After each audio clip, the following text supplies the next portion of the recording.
बिस्मिल्लाहिर्रहमानिर्रहीम। अस्सलाम वालेकुम नाजरीन, लाइव डॉक्टर शाहिद मसूद के साथ मैं हूं नायला अली। नाजरीन, वज़ीर आज़म शहबाज शरीफ साहब एक रोज़ा दौरे पर आज कराची में मौजूद थे, जहां उन्होंने वज़ीर आला सिंध समेत अहम शख्सियात से मुलाकातें की। दूसरी जानिब लाहौर हाई कोर्ट ने वज़ीर आला पंजाब का इंतखाब 16 अप्रैल को कराने का हुक्म दे दिया है, जबकि साबिक़ वज़ीर ख़जाना शौकत तरीन साहब ने आज मीडिया से गुफ्तगू करते हुए कहा कि तहरीक इंसाफ की हुकूमत के पास कोई मुआशी प्लान नहीं था। इस समेत दिन भर जो अहम मौज़ूआत रहे उन पर बात करेंगे। हमारे साथ स्टूडियो में मौजूद हैं डॉक्टर शाहिद मसूद। अस्सलाम वालेकुम डॉक्टर साहब। वालेकुम जी, आपको सर, आज साबिक़ वज़ीर ख़जाना शौकत तरीन साहब ने पिछली हुकूमत के बारे में बात करते हुए कहा कि हमारी हुकूमत के पास कोई मुआशी प्लान नहीं था और प्लान बनाते बनाते वक्त लग गया। अब इस बात का करना और फिर उसके हवाले से इक़दाम क्या किया गया, क्या समझते हैं कि क्या अब आने वाले दिनों में किसी तरह से मुआशी जिस तरह का बहरान है उसको कंट्रोल किया जा सकेगा? देखिए, दो तीन बातें तो बड़ी अहम पाकिस्तान में इस वक्त हो रही हैं, और ये कि पाकिस्तान अभी तक पाकिस्तान इस्तेकाम की तरफ नहीं है। पाकिस्तान अदम इस्तेकाम का शिकार है और एक खामोशी सी छा गई है। ये जो पिछले 10-12 दिन जो बहुत गहमा गहमी और यहाँ पे असम्बली के इजलास और इस्तीफ़ा और तहरीक अदम एतमाद, खामोशी छा गई है। शहबाज शरीफ साहब जो हैं वो कराची गए हैं और कराची जाके उन्होंने मज़ार कायद का दौरा किया, फिर MQM के अरकान से मुलाकात की, वापस आ गए। लेकिन PDM टूट चुकी है, ये ज़हन में रखें, और मुत्तहदा हुकूमत नहीं बन रही। PDM टूट चुकी है, जिसका एक मकसद था और वो ये था कि इमरान खान को घर भेजना, और मुत्तहदा हुकूमत नहीं बन पा रही। पाकिस्तान पीपल्स पार्टी अब इस वक्त तक वो कोई वजारत लेने को तैयार नहीं हो रही। एग्जीक्यूटिव ओहदों पर भी कोई क्लैरिटी नहीं है। और सदारत का ओहदा होता है सबसे अहम, क्योंकि MNAs MPAs पता नहीं होता, असेंबलियाँ टूट जाएं, इधर से उधर जाएं। सदर मैंने कहते 5 साल तक मजे से बैठे रहे आप, तो सदर का जो ओहदा है वो तो खाली भी नहीं है। और सदर का ओहदा जब खाली होता है तो फिर उसके बाद जाहिर है कि जरदारी साहब या फजलुर रहमान साहब या जरदारी साहब। लेकिन मुस्लिम लीग के अंदर एक बड़ा स्ट्रॉन्ग इस वक्त ओपिनियन ऐसा है, कुछ लोगों से बात हुई मेरी, वो कहते हैं कि वाई नॉट नवाज शरीफ, ऐसा क्यों नहीं कि नवाज शरीफ ही, क्योंकि पीपल्स पार्टी ने भी तो माजी में सदारत और वजारत उज़्मा ली है। तो मोहम्मद नवाज शरीफ साहब को हम जो है वो सदर यहाँ से फौरी तौर पर मुकदमात वगैरह जो भी हैं वो फेस करें, और उसके बाद वो यहाँ से अदालतों से करके, और नवाज शरीफ साहब को हम सदर के तौर पे देखना चाहते हैं। लेकिन वो एक लंबा प्रोसीजर है। लेकिन लोग, जाहिर है कि मुस्लिम लीग नून के जो एक बहुत बड़ी तादाद है, बहुत बड़ी तादाद है, तकरीबन तमाम ही लोग वो नवाज शरीफ साहब को तरफ देखते हैं जी सर, कि वो क्या फैसला करेंगे। और फिर उसके बाद जो एक और बात है वो ये कि हुकूमत बन नहीं पा रही। पीपल्स पार्टी अपने वजीर नहीं दे रही, वो कह रहे हैं कि हम इसमें शामिल नहीं होना चाह रहे, हम सपोर्ट आपको करेंगे। MQM की तरफ से बात हुई है कि हम आपको सपोर्ट करेंगे, हम वजारतें भी नहीं लेना चाह रहे, हम आपको सपोर्ट करेंगे, हमारा मुआहदा हुआ है, हम आपके साथ रहेंगे, हम आपको दुआएं देते रहेंगे, हम आपको सहारा देते रहेंगे, हम वजारतें आपसे नहीं ले रहे। तो वजारतें कोई भी नहीं ले रहा, अभी तक काबीना का ऐलान नहीं हुआ। ये बड़ी अजीब सी बात हुई है। पहले दिन बात हुई थी कि फौरी तौर पर, तो अब मेरा ख्याल है कि शायद अच्छा, डरे किस बात से हुए, ये हुआ कि अचानक हुआ ही है कि सारे लोगों से आज जरा मैं अवाम में, क्योंकि उस दिन 2 दिन तो पार्लियामेंट के अंदर फंसे रहे ना, पार्लियामेंट, उसके बाद क्या, उसके बाद हलफबरदारी की तकरीब और ये सारा, तो आज जरा निकल के लोगों से पल्स ली थोड़ी बहुत कि यार लोग क्या सोच क्या रहे हैं। अंदाज़ा ये हुआ कि तवक्कुआत से कहीं ज़्यादा, यानी अगर मेरी तवक्को थी, आप समझें कि 1%, तो तवक्कुआत से कोई, आप उसको मल्टीप्लाई कर दें कोई 1000 गुना ज़्यादा लोग गुस्से में, अच्छा, और परेशान है। गुस्से वो ये कहते हैं, एक तो ये कि लोगों को बहुत, देखें ये जब हुआ था ना, ये जुल्फ़िकार अली भुट्टो साहब का हो गया था, उनकी टेक ओवर हो गया था, उसके बाद टीवी पे चलती थी जुल्म की दास्तान, एक प्रोग्राम आता था जुल्म की दास्तान। उसमें जितने भुट्टो साहब के जो करीबी रफ़ाका, भुट्टो साहब ने अपने दौर में बड़े अच्छे काम किए, लेकिन अपने बड़े करीबी साथियों के साथ उन्होंने बड़े मजालिम भी किए। बड़े उनसे तकलीफ भी हुई, उनके मुखालफिन को भी, साथियों को भी। तो वो उस वक्त ये होता था कि एक 9 बजे की खबरों के बाद एक प्रोग्राम आता था जुल्म की दास्तान, उस पर मुख्तलिफ जो है वो 1 घंटे की अपनी एक कहानी सुनाते थे कि ये हो गया, ऐसे हो गया, मेरे साथ ये का भुट्टो, और उनमें से कई कहानियां दुरुस्त होती थी, कई कहानियां दुरुस्त नहीं होती थी, लेकिन उसका कोई भुट्टो साहब की पर्सनैलिटी पर असर नहीं पड़ा। भुट्टो साहब उस फेज से निकल चुके थे। मतलब आज आप कहेंगे नवाज शरीफ, जो नवाज शरीफ को चाहने वाले हैं वो नवाज शरीफ की, तो इमरान खान साहब की जब दौर हुकूमत था जी, तो उस दौर हुकूमत में बहुत सारे मामलात ऐसे थे जो हो रहे थे, वो सामने आने चाहिए थे, वो सामने नहीं है। इमरान खान साहब अपनी डायरी लेके उठे और डायरी लेके चले गए। अब लोग यहां पे ये पूछते फिर रहे हैं एक दूसरे से, अच्छा वो जो सोशल मीडिया पर गालम गलूच और वो सारा जो रियासती अदारों के खिलाफ, तो वो तो ख़त्म हो गया तकरीबन, उसको ख़त्म हो जाना चाहिए। वो तो उस तरह से बात नहीं हुई। वो मुख्तलिफ पीटीआई के रहनुमाओं ने भी बात की, एक्शन भी ये ले रहे हैं किया, वो डॉक्टर साहब किया, इतारिस के फलान, ये हवाले वो से। सारा। लेकिन असल बात ये, और वो अब जैसे वो सिलेक्टेड पे आ गए थे, उन्होंने जो मुस्लिम लीग नून की जब हुकूमत गई थी तो शुरू में वो भी गुस्से में थे। उन्होंने लफ्ज़ इस्तेमाल किया था खलाई मखलूक, खलाई मखलूक, ठीक है। बिल्कुल, बिल्कुल। खलाई मखलूक पे भी बड़ा इतराज़ होता है। खलाई मखलूक में तो कोई ऐसी बात नहीं है, खलाई मखलूक होती है, मतलब अभी तक है वो यूएफओज और ये वो मार्स पे होती है कि नहीं होती। वो तो खलाई मखलूक तो एक है ना, एक थीरी है। हाँ मतलब एक है ना खलाई, मतलब खला में है कि नहीं मखलूक। उन्होंने कहा खलाई मखलूक, उस पर भी बड़ा इतराज़ हो गया था। तो फिर ये हुआ कि नवाज शरीफ साहब ने खलाई मखलूक भी ख़त्म कर दिया, तो वो फिर बिलावल जो है उनका लफ्ज़ था ये सिलेक्टेड वाला, सिलेक्टेड पे आ गए। अब इन्होंने तो एक आध दिन कोई चला है वो बहुत ज़्यादा, और उसमें ओवरडू कर गए, उसमें ओवरडू कर गए। ये जो सोशल मीडिया वाला भी, इसका भी तासुर को अच्छा नहीं किया दुनिया में, बिल्कुल में। जब क्योंकि ये भी खबरें बन रही है ना, दुनिया पूरे पर छापे मारे जा रहे हैं, पता नहीं क्या हंगामा हो गया। एक पहले रौला पड़ा हुआ है, एक दूसरा रौला करना भी था तो खामोशी, तो इतना हाइप बना दी कि खुदा जाने पता नहीं क्या यहाँ पे हो गया। वो भाई जो हैं, जो कर रहे हैं, उनको पकड़े खामोशी से आप उठाए के, जो अदारों के खिलाफ चला रहे हैं, बकवास कर रहे हैं, आप उनको उठा के इधर साइड पे कर दें। और मतलब ये तो देखें, मसला ये है कि अब यहाँ पर तो समझ नहीं आता ना। अब हमारे इंतहाई मोहतरम कल मोहसिन दावर साहब बैठे हुए थे, वहाँ पे मौजूद थे, और बड़ा अच्छा है कि वो बैठे हुए थे। और मेन वो MNA अली वजीर साहब भी आए हुए थे, वो भी थे। तो वो आगे जो है वो हमारी अस्करी क़यादत के साथ बैठे हुए थे। तो वो तो ये तो पता नहीं चलता ना कि कौन किस वक्त क्या, कहाँ है, किधर है, कहाँ पे खड़ा है, क्या मतलब। एक दफ़ा एतजाज़ अहसन साहब ने, ये मैं एतजाज़ अहसन साहब का वाक़या मैं नहीं भूल सकता, कमाल का वाक़या। वो कहते हैं कि एक दफ़ा एतजाज़ अहसन साहब कहते हैं कि हम एक प्रेस कॉन्फ्रेंस कर रहे थे, एक उन्होंने रहनुमा का नाम लिया। उन्होंने कहा हम एक वो हमें पता नहीं था कि हमने उनके खिलाफ प्रेस कॉन्फ्रेंस की, हमें पता नहीं था कि वो रहनुमा जो है वो दुबई में बेनज़ीर भुट्टो साहब से मुलाकात करके पीपल्स पार्टी में शामिल हो चुकी हैं। तो अगले दिन जो कहते हैं हम तो अजीब हो गया, हमने कहा हमने बेनज़ीर भुट्टो साहब देखा, हमें कम से 24-48 घंटे पहले बता तो दिया करें कि बुराई ना करें हम। कि हम बुराई रोक दें। हमें तो पता नहीं चलता कौन कहाँ चला गया किस वक्त, हमें थोड़ा सा तो पहले बता दिया करें। वो जब डील हो गई ना MQM के साथ, तो यहाँ पर MQM हकीकी के राज था। जब मुशर्रफ साहब आए तो MQM तो ख़त्म, कराची से गायब थी, MQM तो ज़बरदस्त हुई थी। तो मुशर्रफ साहब ने MQM से उधर डील की, तो उधर से फ़ौरन ही वो इधर हकीकी वाला आराम से पड़े, तो उन्होंने सबसे पहले उनका जो बैतुल अम्ज़ा या व्हाइट हाउस जो भी है हकीकी का, उसको उड़ाएं। तो इधर हकीकी वालों को पता ही नहीं था कि उधर लंदन में डील हो गई है। तो वही मसला है कि कोई 48-72 घंटे पहले पता हो ना, तो बंदा मेंटली तैयार होता है कि यार ये कुछ ऐसे, इसके खिलाफ ये बात अचानक जो कुछ हो गया ना। अच्छा अचानक अब ये हुआ कि वो क्या हुआ क्या नहीं हुआ सवाल। अब जनाब सारे पीछे हट गए। अच्छा मैं अपनी जो जुमला कंप्लीट करके उसके बाद अपने मेहमान की तरफ जाते हैं, क्योंकि इसमें कोई अच्छी पहलू भी हैं इसमें। अच्छा वो अब ये हुकूमत का, यानी अब हुकूमत तो नहीं बन रही ना अभी तो मुस्लिम लीग नून के ऊपर सारा पड़ गया। सबसे मैं सियासी तौर पे बात कर रहा हूँ, सबसे बड़ा चैलेंज कह लें या इसको फ़ायदा कह लें या इसको नुकसान कह लें, ये डिपेंड करता है क्योंकि वो मुस्लिम लीग नून के ऊपर आ गई है इस वक्त।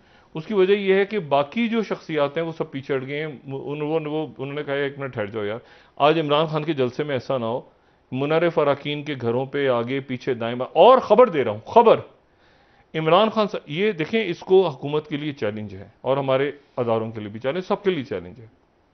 इमरान खान साहब दुखी होके गए हैं, ठीक है, और जाहिर है पहले दिन तो डिप्रेशन में थे वो, लेकिन उसके बाद जो पब्लिक निकली, इधर उधर से खबरें आने शुरू हुई, तो वो थोड़ा सा चार्ज हुए।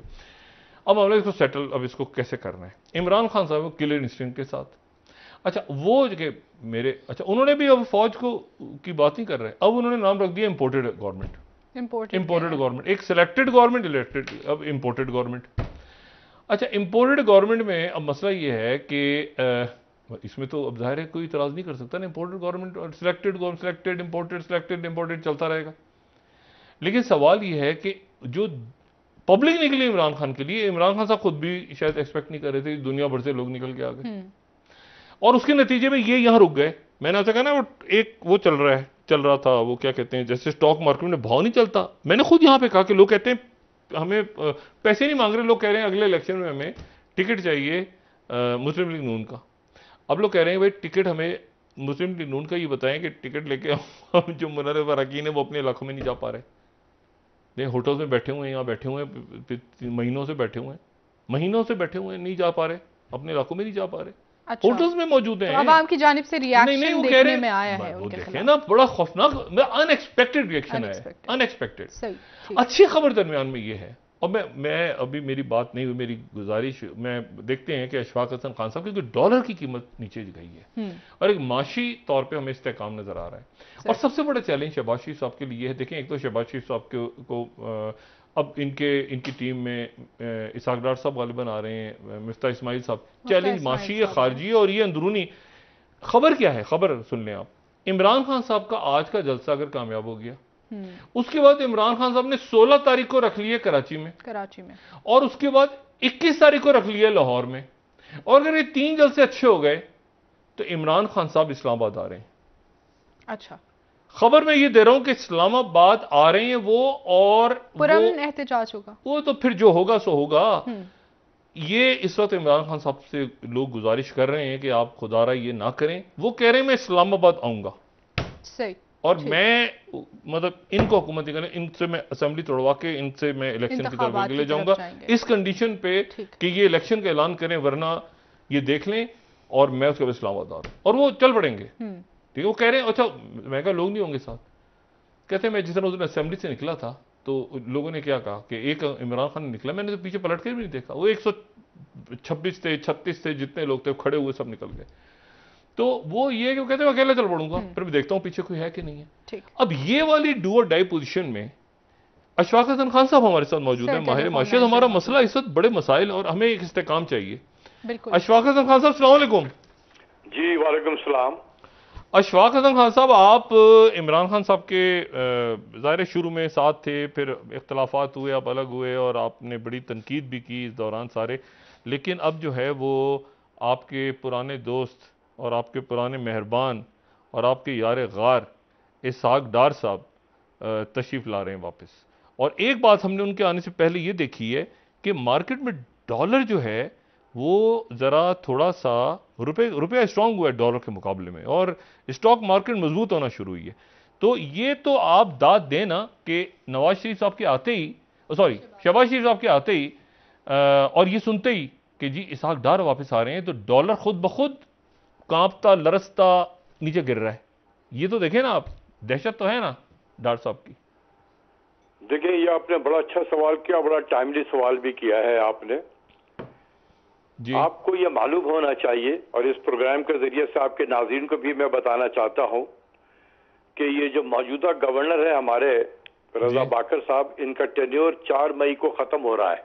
अच्छा, आज से चंद दिनों के बाद खत्म हो जाएगा, और वो बहुत कोशिश कर रहे हैं कि मुझे एक 5 साल का टेन्योर और मिल जाए, क्योंकि अभी जो स्टेट बैंक का नया एक्ट आया है इसमें 3 साल के बजाय 5 साल कर दिया गया है। तो ये वो 5 साल के गवर्नरशिप के लिए लगे हुए हैं। अच्छा, उनको ये पता है कि इसहाक डार साहब की जो है, आप जिन्होंने जिक्र किया कि वो आ रहे हैं, तो इनको उसके माइंड सेट का भी पता है। इसने डर से आते ही मार्केट को मैनिपुलेट करके चीजों को नीचे की तरफ ले आ रहे हैं। डॉलर धड़ाधड़ 7-8 रुपए तकरीबन जो है वो नीचे आ गया। अब आप खुद सोचें कि जब डॉलर नीचे की तरफ जा रहा होता है, रुपये नीचे की तरफ जा रहा है, तो हम कहते हैं कि जी हमारे रिजर्व पे प्रेशर पड़ रहा है, रिजर्व देखें गिर रहा है, उस पर प्रेशर है, तो करेंसी डिप्रिशिएट हो रही है। तो ये 8 रुपया अगर ऊपर चला गया है तो क्या हुआ है कि कोई मैसिव इनफ्लो हुआ है पाकिस्तान में डॉलर का बायस है। बेतहाशा बाहर से डॉलर आया है, जिसकी वजह से हमारा रिजर्व ऊपर चला गया और उसकी वजह से एक्सचेंज रेट जो है हमारा अप्रिशिएट होने लगा। ये बड़ा चालाक आदमी है, इसने माइंड रीड कर लिया है और ये अपने नए प्राइम मिनिस्टर को भी इम्प्रेस करने की खातिर ये मैनिपुलेट करके करेंसी को नीचे ले आया है। कोई पाकिस्तान के इकोनॉमिक फंडामेंटल में कोई तब्दीली नहीं हुई है, लेकिन एक्सचेंज रेट नीचे आ रहा है। तो आप इनकी इन बातों पे ना जाएं कि ये he is looking for extension for 5 years। अच्छा चलें, नहीं लेकिन स्टॉक मार्केट भी तो इस्तेकाम है। देखिए, स्टॉक मार्केट जो है वो इसका रियल इकोनॉमिक्स से कोई ताल्लुक नहीं होता है, वो सिर्फ इवेंट ड्रिवन होता है, इंफॉर्मेशन ड्रिवन होता है। अगर कोई अच्छी खबर आ जाए तो एकदम ऊपर चली जाती है, कोई नीचे बुरी खबर आ जाए तो एकदम नीचे चली जाएगी। एक कोई जजमेंट ऐसा आ गया अदालत में तो एक अच्छा जजमेंट है, एकदम ऊपर जाएगा, बुरा जजमेंट है नीचे आ जाएगा। तो वो नहीं चलें मुझे आप ये बताएं, मुझे ये बताएं कि शौकत तरीन साहब और हफीज शेख साहब दो आपने देखे और खूब तनकीद भी आपने की। अब आ रहे हैं मिफ्ता इस्माइल साहब जो कह रहे हैं कि सारी फिगर्स गलत थी, वो कह रहे हैं ये फिगर्स गलत थी। आपने दोनों अदवार देखे हैं, अब आप मुझे बताएं मैं किसकी बात पे, उनकी बात पे यकीन करूं? आप उन पे भी तनकीद करते हैं, इन पे भी तनकीद करते हैं। कौन सा मतलब नया पाकिस्तान, पुराना पाकिस्तान, कौन सा पाकिस्तान ऐसा है जो आप समझते हैं? क्या इश्यूज रिजॉल्व हो जाएंगे मईशत के? डॉक्टर साहब आके कुछ तो करेंगे ना, बाहर से पैसा वगैरह आएगा, क्या होगा? कैसे देख रहे हैं मईशत को पाकिस्तान की आने वाले दिनों? पहली चीज ये है कि कोई कंपैरिजन नहीं है, और सबसे पहली चीज ये है कि अगर मिफ्ता इस्माइल साहब कहते हैं कि सब गलत है, मैं उनसे इत्तेफाक नहीं करता हूं। अच्छा? बिल्कुल नहीं इत्तेफाक करता हूं। देखें, इस दौर में भी कुछ चीजें अच्छी हुई है, कुछ चीजें अच्छी नहीं हुई है, खराब हो गई हैं। मिसाल के तौर पे अगर इकोनॉमिक एक्टिविटी में आप देखें, जो इकोनॉमिक ग्रोथ है उसमें वाकई इजाफा हुआ है, डिस्पाइट द फैक्ट कि दुनिया में पैंडेमिक की वजह से दुनिया की इकोनॉमी कॉन्ट्रैक्ट कर गई, नेगेटिव ग्रोथ में चली गई। हम भी नेगेटिव ग्रोथ में चले गए 1% 2021 में, 2020 में। 21 में रिकवर किया हमने और तकरीबन 5.6-5.7% के करीब ग्रोथ पिछले साल का होगा। इस साल मेरा अपना ख्याल है कि ये 4 और 5% के दरमियान में कहीं पर ग्रोथ होगा। तो एक अच्छी है, चीजें बेहतरी की तरफ जा रही हैं। जहां तक इंडस्ट्रियल एक्टिविटीज का ताल्लुक है, अभी तक हाफ ईयर में जो नंबर आया नहीं है, तो ये अच्छी तरफ जा रही है, तो ये और अच्छी तरफ जाएंगी ना। फिर मैं तो आपसे कह रहा हूं अच्छी तरफ जा रही है, तो फिर इनके आने से तो फिर और बेहतर होगा ना इंशाल्लाह। और मैं देखें, वो सारी चीजें उस वक्त अच्छी तो नहीं थी ना। जो खराब हुई है वो हमारा एक्सटर्नल बैलेंस ऑफ पेमेंट है। अच्छा। उस हुकूमत को मैंने चीख के कहा कि खुदा के वास्ते ये नॉन एसेंशियल इंपोर्ट्स को कर्ब करो, डॉलर सेव डॉलर। मुझे इल्म है, मैं अशफाक साहब कर्ब नहीं किया। मेरी आप गुजारिश सुन लें। मैं आपसे कह रहा हूं कि आने वाले दिनों में मईशत हमारी बेहतर होने जा रही है। मिफ्ता इस्माइल साहब और डॉक्टर साहब की टीम बेहतर करेगी या बेहतर नहीं करेगी? अच्छी खबर सुनना चाह रहा हूं मैं आपसे, आपकी क्या है असेसमेंट? देखिए, पहली बात यह है कि अभी तक तो हमारे पास कोई फाइनेंस मिनिस्टर भी नहीं आया। 48 आवर्स तो हो गए, ना कैबिनेट बनी है, ना कोई फाइनेंस मिनिस्टर है। तो मैं क्या आपको बताऊं कि कौन फाइनेंस मिनिस्टर बन रहा है? और नहीं, अभी तो मिफ्ता इस्माइल साहब है ना, उन्होंने फिगर्स रखी। हमाद साहब कह रहे हैं कि गलत फिगर्स हैं, वो कह रहे हैं कौन इनमें से? मैं उस सियासी बातों में नहीं पड़ता हूँ कि फिगर जो है वो गलत है या बेहतर है। फिगर बिल्कुल गलत नहीं है। अगर कोई सियासी बयान देता है तो मैं उनको हक है बयान देने का। आप कह रहे हैं हमाद अदर सही है या मिफ्ता इस्माइल सही है? मैं कह रहा हूं कि मैं जो कह रहा हूं उस पर मैं कायम हूं। किसने क्या कहा है मैं सियासी पार्टियों के बीच में नहीं पढ़ना चाहता हूं। अच्छा। फिगर की जहां तक वो दे रहे हैं वो बिल्कुल सही है, क्योंकि ये फिगर तो मैं भी देता रहा हूं।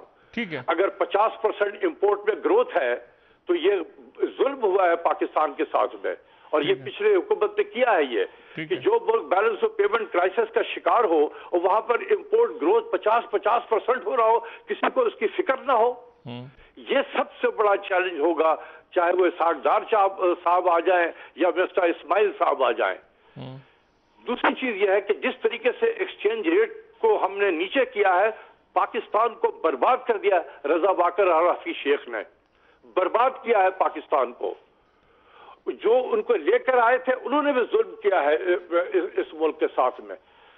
बिलियंस ऑफ बिलियंस का कर्जा इन्होंने चढ़ा दिया पाकिस्तान के ऊपर में without borrowing a single dollar. जैसा कि आपको मैंने बताया, 1 रुपया अगर करेंसी डिवैल्यू होता है तो तकरीबन 90 अरब रुपया का कौन लाए थे कर्जा खान चढ़ जाता है। साहब, कौन लाए थे इशफाक हसन खान साहब इन दोनों को? मुझे नहीं पता कि कौन लेकर आया था, आपको जो नहीं भी पता? लेकर आया है। अच्छा, हमें भी नहीं पता, आपको भी, किसी को भी नहीं पता कौन ले? अच्छे, चलें, ठीक है। मुझे नहीं पता कि अच्छा। कौन लेकर आया है, लेकिन मैं ये तो कह रहा हूं कि जो भी लेकर आए थे शायद उनसे गलती हुई है, या वो नहीं जानते थे कि ये वो किस सफर पे रवाना हुए हैं।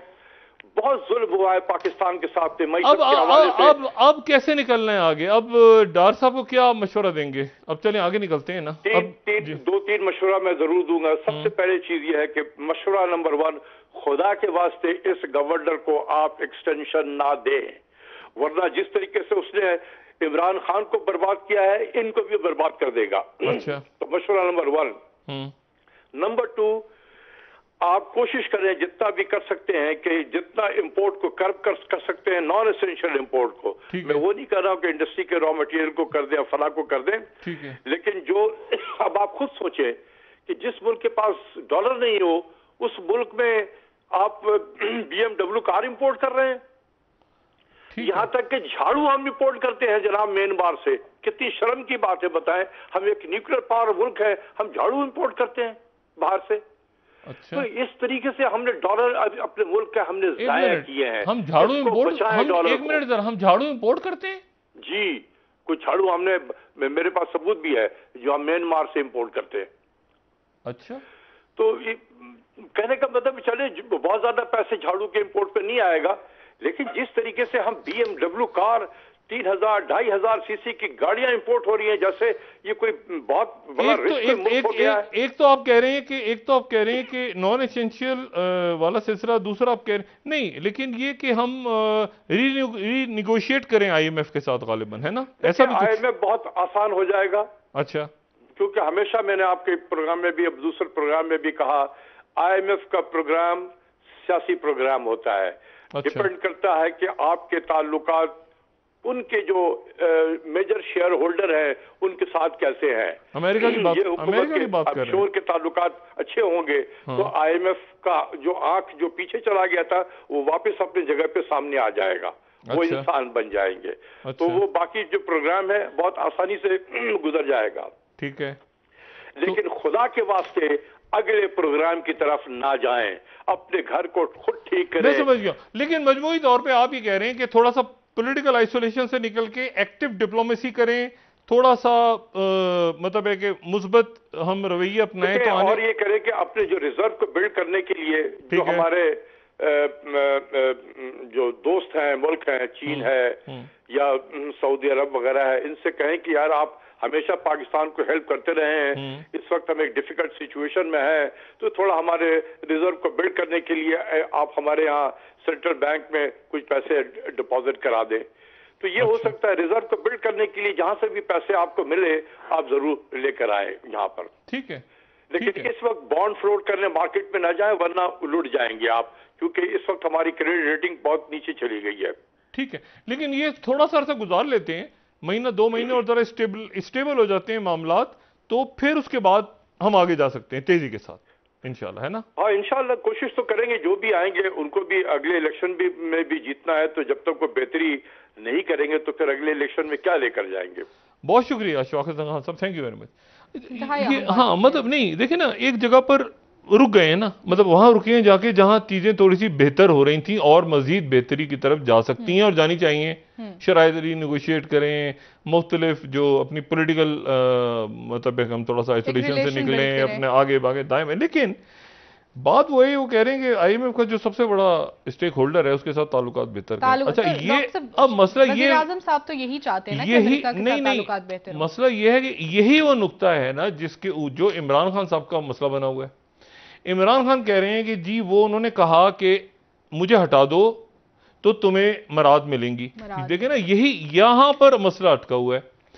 तो अगर ये बात जो है, ये मैं इसको समझने से कासिर हूं कि सियासी तौर पे देखिए सियासी तौर पे हमारे ताल्लुकात अमेरिका के साथ एक हमेशा तारीखी ताल्लुकात रहे, वो खराबी इमरान खान साहब के दौर में कैसे हुई है मैं उसको अंडरस्टैंड इसलिए नहीं कर पा रहा क्योंकि इमरान खान साहब का एक मौक़िफ़ या तो वो बाइडेन कैरी कर रहे हैं जैसे पुतिन का कैरी कर रहे हैं उस दौर का, या यूक्रेन का कैरी कर रहे हैं, अभी तक तो वो इंडो पैसिफिक में नहीं घुस पा रहे, या तो वो अभी जा रहे हैं जापान, अभी देखें क्या होता है मई में क्वाड वॉर की तरफ जा रहे हैं, लेकिन जहन वहीं अटके हुए हैं सबके कोल्ड वॉर में, और यूरोप फंसा हुआ है, वो अभी तक वही मसला अटका हुआ है कि यूरोप के अंदर क्या, यूरोप पे सारे दुनिया लगी हुई है।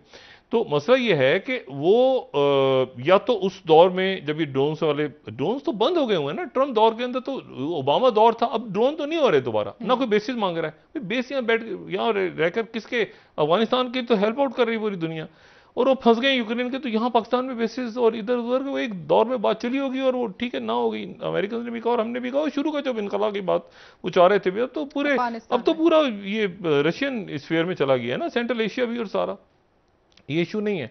इशू जो है और वो इतने कंसर्न्स हैं कि वो यहाँ पर पोलैंड में बेस नहीं बननी चाहिए, नहीं बननी चाहिए, रशिया तो बहुत ज़्यादा रशिया चाइना असर्ट कर रहे हैं इस वक्त। इशू ये है कि हमारे ऐसे आखिर क्या मामला उनके साथ हम ठीक करेंगे, तो कौन सी बात हमारी बुरी गुजरी। देखें मैं हमेशा कहता हूँ कि ये जो हमारे मुईद यूसुफ साहब ने बड़े कैलकुलेटेड डिप्लोमेटिक, उनका कोई पॉइंट ऑफ व्यू सामने नहीं आ सका। वज़ीर-ए-आज़म साहब ये रिलेशन बिल्ड नहीं कर पाए अमेरिका के साथ, या जो उनके मातहत लोग काम कर रहे थे, रिलेशंस हमेशा रहते हैं, रिलेशंस तो रहते हैं, मुल्कों के रहे भी हैं, सेक्रेटरी ब्लिंकन के साथ मुलाकातें शाह महमूद कुरैशी साहब की, बाकी उन मुलाकातों में क्या होता रहा हमें चूंकि इल्म नहीं सारी बातों का, अचानक एक लेटर सामने देखें, मुईद यूसुफ साहब की मुलाकात हुई है, जैक सुलिवन के साथ मुलाकात हुई, उसमें क्या बातें की गई, अचानक तो नहीं एक लेटर निकल के आ गया ना, कोई वजूहात हुई, वो मतलब क्यों ये भी करते हुए मतलब काफी साल, एक साल पूरा, सवा साल, कोई ऐसी वजह हुई।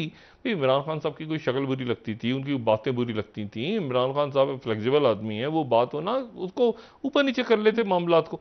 और ये जो रशिया वाली बात है, रशिया तो मैक्रो भी किया है, रशिया तो देखें ये जो रशिया ऑयल ले रहा है, उन्होंने बड़ी टिका के बात की है कल जयशंकर ने 2+2 में। क्या वजूहात होंगी? नहीं वजूहात तो पूरी बात सामने ये तो इल्म है हमें कि वो कॉल नहीं आ रही थी और नाराजगियां थी, लेकिन एक्चुअल क्या इशू है वो जब तक हमें मुईद यूसुफ साहब ने सारी कहानी बताएंगे, साल की कहानी है ना, ये तो एक अचानक लेटर आ गया जी, उस लेटर को आगे निकला, उसमें किसी ने बात की और क्या हुआ वो नहीं, इस दरमियान क्या होता रहा है, उन्होंने क्या मैसेज दिए क्या, और फिर वो बढ़ती गई नाराजगी, बढ़ती गई, और वहां जाके तान इस बात पे टूटी कि आखिर उन्होंने कह दिया कि भाई बिल्कुल हम इससे पहले क्या हुआ, तो वो बदकिस्मती से जाहिर है कि डिप्लोमेटिक बातें बहुत सी हुई होंगी, सेक्रेटरी ब्लिंकन की बहुत सी मुलाकातें हुई ना, शाह महमूद कुरैशी साहब से, मुईद यूसुफ साहब की जैक सुलिवन से हुई, उनकी बाकी लोगों से हुई, हमारे मिलिट्री टू मिलिट्री ताल्लुकात उनके साथ, एक्सरसाइजेज होती रही अमेरिका के साथ, दरमियान में बहुत कुछ होता रहा।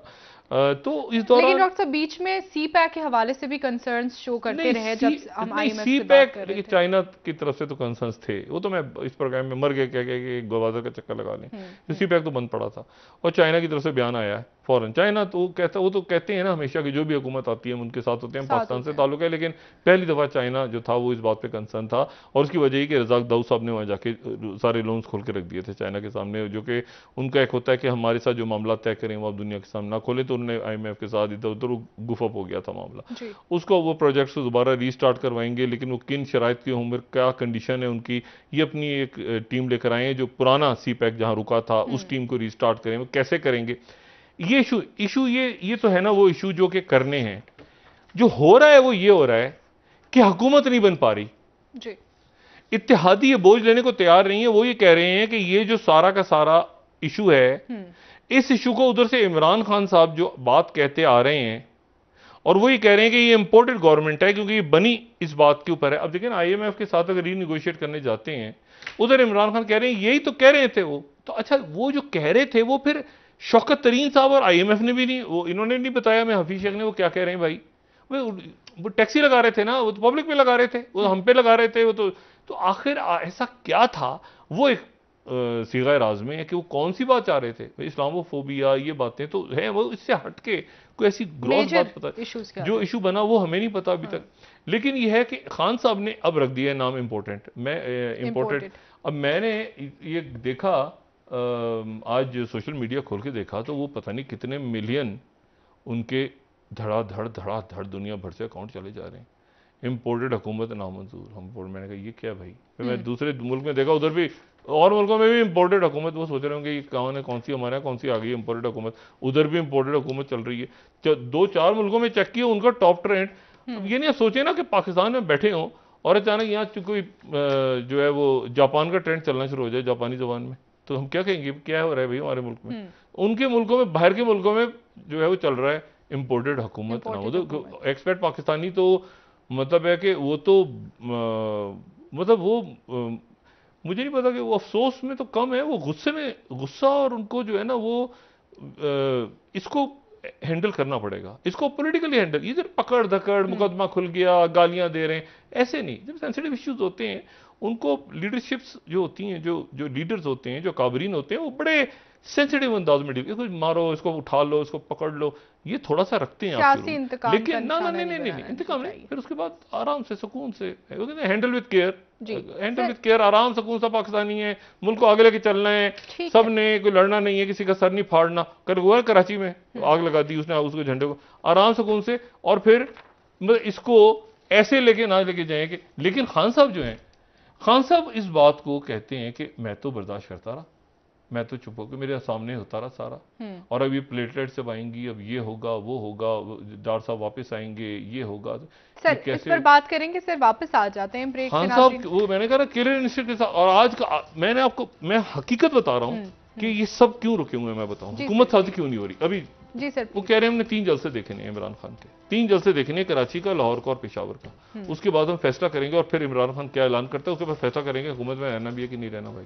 ठीक है, ठीक है। और इसमें नवाज शरीफ साहब अब तेजी के साथ एक्टिव हुए हैं कि यार ये पंजाब का जो वोट बैंक है पंजाब का, जो कि उन्होंने सर वहां भी इल्जामात लग रहे हैं, मुजाहिमती सियासत के ऊपर किया था। अच्छा वो कह रहे हैं, 1 मिनट ठहरो, मेरी बात हुई बीजेपी के लोगों को, मैंने एक साहब को फोन किया जज्बाती से, तो मैंने कहा जी ये बताएं, कहते हैं अच्छा जी हम तो थे ना सिलेक्टेड, हम तो थे एस्टेब्लिशमेंट में बैठ के, हम तो थे सिलेक्टेड, हम तो थे उधर साके, हम तो ऐसे आए, ये कैसे आए।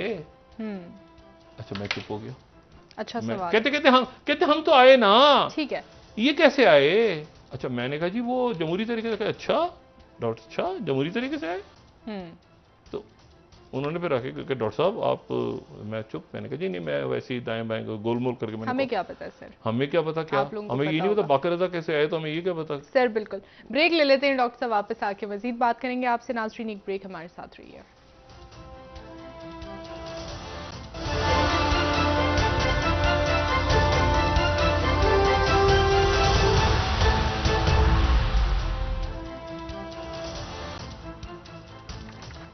वेलकम बैक नाजरीन। जी डॉक्टर साहब, अब सियासी सरगर्मियाँ इस वक्त पंजाब में भी हमें नज़र आ रही हैं, और वज़ीर आला पंजाब के हवाले से ये बात गर्दिश कर रही है कि हॉर्स ट्रेडिंग के इल्ज़ामात इस वक्त लगा रही है ऑपोजिशन। देखिए ये सारा, एक तो आज इमरान खान साहब का जलसा, मैंने कहा ना एक मुल्क की सियासत इसलिए थम सी गई है क्योंकि आपको स्टेबिलिटी चाहिए, सबसे बड़ी, और यहाँ पर कोई कानून के खजाने तो है नहीं सर, और वो कानून के खजाने अगर हों, या आपके पास के तेल निकल रहा हो, या आपके पास गैस, आपने चीज़ें तो आपने बाहर से ही मंगवानी है, और आगे मसाइल आ रहे हैं, और मसाइल के लिए स्टेबिलिटी ज़रूरी है, स्टेबिलिटी के लिए ज़रूरी है कि लेकिन इसमें मैंने आपसे कहा ना कि खान साहब आज का उनका जलसा जो है वो इस जलसे के ऊपर डिपेंड कर रहा है सारा आज का, और उन्होंने तेज़ कर दिए जलसे अपने, यानी मतलब मिसाल के तौर पे 13 है आज, 13 तारीख, और फिर 16, और फिर 21,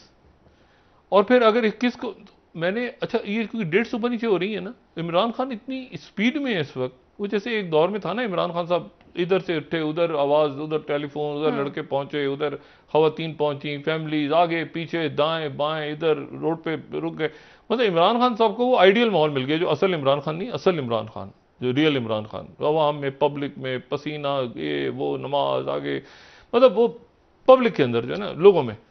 और वो इमरान खान साहब जो हैं वो अब उससे निकले हैं, वो ना झंझट से। एक ना Imran Khan is good in opposition, खतरनाक इन ऑपोजिशन। वो जो लोग नहीं, 1 मिनट, उनको अब अंदाजा हो रहा है। मैं आपसे वही कह रहा हूँ ना, हुकूमत में मुजाहिद नहीं आ रहे साथ की, ये क्या हो गया भाई, 1 मिनट ठहर जाओ, ये क्या मुनारिफ अराकीन उधर, वो उधर, वो तो सारा बना बुनू के बैठ। अच्छा अब वो कह रहे हैं कि जी मैं आके यहाँ पे इनको मैं चलने नहीं दूंगा।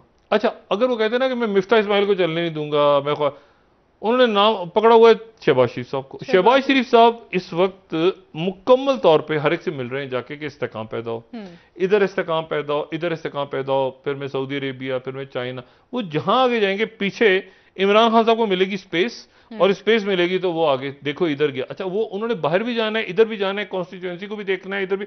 इसमें इमरान खान साहब जो हैं वो कह रहे हैं कि मैं आ रहा हूं किलर इंस्टीट्यूट, इसको मैं नहीं चलूंगा, इसको मैं नहीं चलने दूंगा।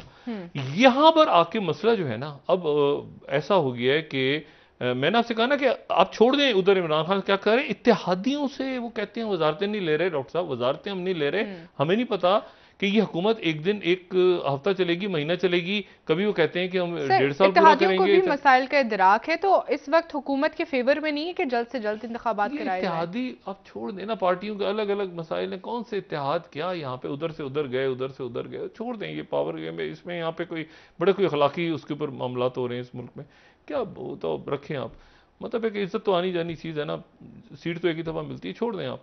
इशू ये होता है कि वो यहाँ पर वो पैसा, और मैंने भाव पूछा भी, मैं तो भाव सर किस चीज़ का, ये अराकीन का, अच्छा अराकीन का, वजीर आला के लिए, और मैं सोच रहा हूँ इतने पैसे बाहर से लेने, मैं वही तो सोचता हूँ कि ये बाहर से लेने हैं तो इधर जो क्या बंदा बात करे।